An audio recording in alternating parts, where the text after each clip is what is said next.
Alors ici, on va voir comment utiliser le tableau des valeurs remarquables et le cercle trigonométrique pour trouver la valeur exacte de sinus de moins 9 pi sur 4. Donc, dans un premier temps, on va chercher à placer le point associé à moins 9 pi sur 4 sur le cercle trigonométrique. Donc j'ai placé tous les points qu'on connaissait déjà avec la méthode du carré et des diagonales du carré, pi sur 4, 2 pi sur 4, etc. Maintenant, pour placer moins 9 pi sur 4, donc moins déjà indique qu'on va tourner dans le sens inverse de la flèche et qu'on va parcourir 9 secteurs de pi sur 4. Donc je pars du point I, moins 1, moins 2, moins 3, moins 4, moins 5, moins 6, moins 7, moins 8, moins 9. On arrive finalement sur 7 pi sur 4.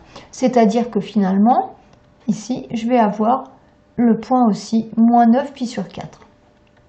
Donc ça veut dire déjà, puisque les points moins 9 pi sur 4 et 7 pi sur 4 ont la même position, que le sinus de moins 9 pi sur 4 eh bien, est égal au sinus de 7 pi sur 4. Maintenant, il va falloir aller trouver le sinus de 7 pi sur 4. Donc le sinus, vous vous rappelez, c'est l'ordonnée du point. Donc il va falloir que j'aille trouver l'ordonnée de ce point ici. L'ordonnée de ce point, eh bien, je vais remarquer que finalement 7 pi sur 4 et pi sur 4 sont des points symétriques par rapport à l'axe des abscisses. Autrement dit, ils ont des ordonnées opposées. Or, donc l'ordonnée du point associé à pi sur 4, c'est le sinus de pi sur 4. Le sinus de pi sur 4, je le lis ici, c'est racine carrée de 2 sur 2.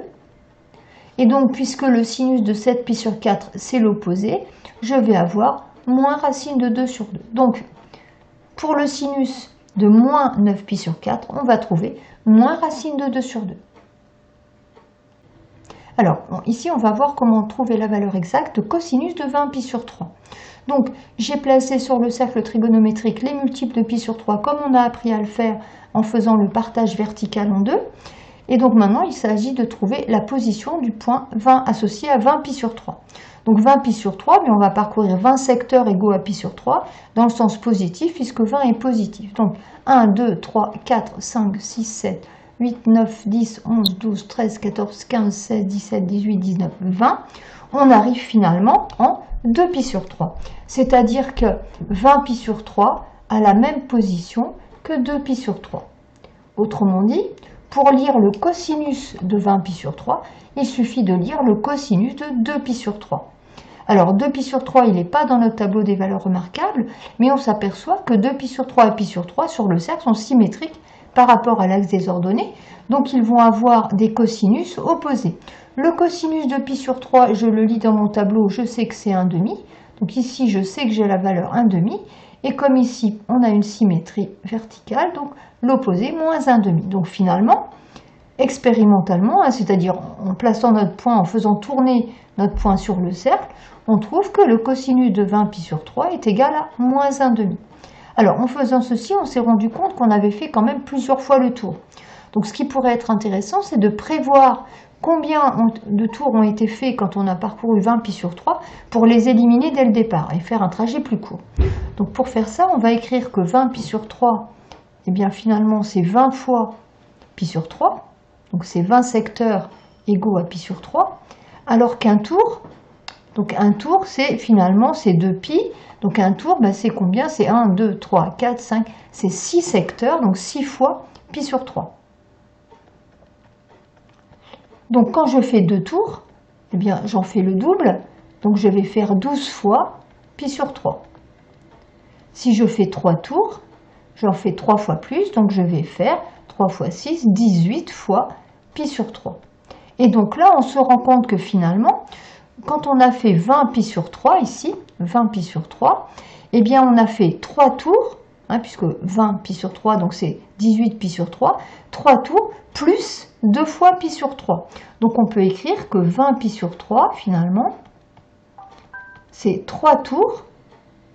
Les 3 tours, donc, sont représentés par ceci. Voilà, 18 pi sur 3. Mais nous, on en avait 20, donc il nous en manque 2, plus 2 fois pi sur 3. Ça veut dire que le point 20 pi sur 3 est à la même position que 2 pi sur 3. Et c'est exactement ce qu'on a trouvé expérimentalement. Donc, moyennant un petit calcul, eh bien, on évitera de faire des tours et des tours inutilement. Alors ici, on va regarder maintenant comment trouver la valeur exacte de cosinus de 1492 pi sur 3. Donc là encore, j'ai placé les points associés à pi sur 3, au multiple de pi sur 3, et il faudrait placer donc le point 1492 pi sur 3. Alors 1492 pi sur 3, je peux l'écrire donc 1492 fois pi sur 3. Donc c'est égal à 1492 fois pi sur 3. C'est-à-dire que c'est pour placer le point, si on veut le placer expérimentalement, on va devoir compter 1492 secteurs égaux à pi sur 3, ce qui est inenvisageable, évidemment. Donc, on va utiliser la méthode, on va essayer d'éliminer les tours qui ont été faits en trop, sachant qu'un tour, donc, comme on l'avait dit tout à l'heure, un tour, finalement, c'est 6 fois pi sur 3. Donc, 6 fois pi sur 3, donc maintenant je peux essayer de faire comme tout à l'heure en disant 2 tours c'est 12 fois pi sur 3, 3 tours 18 fois pi sur 3, mais si on le fait de cette manière, on voit ça va être trop long pour arriver à un nombre proche de 1492. Donc on va essayer d'être plus direct, et on va chercher dans 1492 combien on a de fois 6. Autrement dit, on va diviser 1492 par 6, mais on va faire une division euclidienne, c'est-à-dire la division que vous faisiez quand vous étiez à l'école primaire. Autrement dit, on va poser notre division de 1492 divisé par 6. Alors, quand on fait ceci, je vous laisse faire, vous pourrez le faire à la calculatrice, je pourrais éventuellement vous aider si vous ne vous rappelez plus comment on fait. On trouve ici comme quotient 248. Et 6 fois 248, ça fait 1488. Donc quand on l'enlève, ça veut dire qu'il y aura un reste de 4. Donc le 248 qu'on a trouvé, le quotient, en fait, me donne le nombre de tours. Donc vous voyez, si on avait dû le faire à la main, on aurait fait 248 tours. Donc quand on fait 1492 pi sur 3, on fait déjà 248 tours, mais il y a un petit reste. Le reste, il est là, donc ça c'est le reste. Ça veut dire qu'en fait, 1492 fois pi sur 3, c'était 248 tours, donc qui ne changent pas la position, donc on ne les fera pas. 248 tours, et le petit reste, c'est-à-dire plus 4 fois pi sur 3. C'est-à-dire que finalement, notre point associé à 1492 pi sur 3, il va se positionner sur 4 pi sur 3. Donc il va être ici. Voilà. Donc ici, on a aussi 1492 pi sur 3. Et donc maintenant, pour lire le cosinus, c'est simple. Le cosinus, c'est l'abscisse.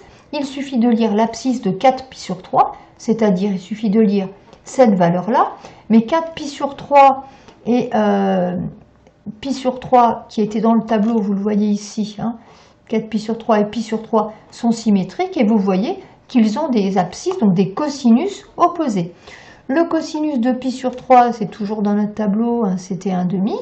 Donc finalement, le cosinus de 1492 pi sur 3, c'est l'opposé, donc ça va faire moins 1/2.